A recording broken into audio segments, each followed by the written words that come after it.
It should be intuitive and easy to use.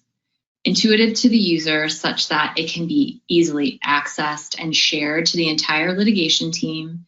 Obviously, it has to be secure. You want it to be accessible at any time so that at any point, any of the members of the review team can log in, log on, and make additions to the timeline.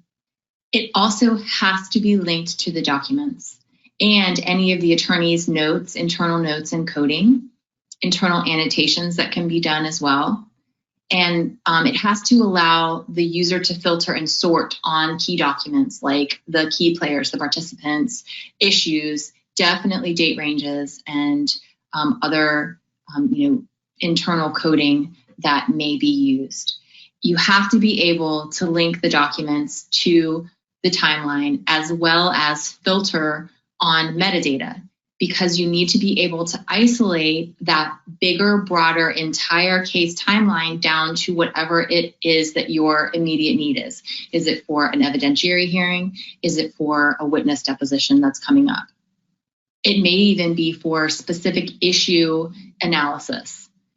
So once you have built out the timeline across all of the data that has been reviewed, and remember, we want our eDiscovery software to give us both features so that when we're doing the initial pre-production review, post-processing pre-production, that's when we gather all the reviewers together, or even if it's just one or two on the team, and start reviewing for all of those issues as well as relevance and privilege. And if that's done from the beginning, then it's done across the life of the case. You need to be able to quickly access documents that get linked to pull them out for exhibits.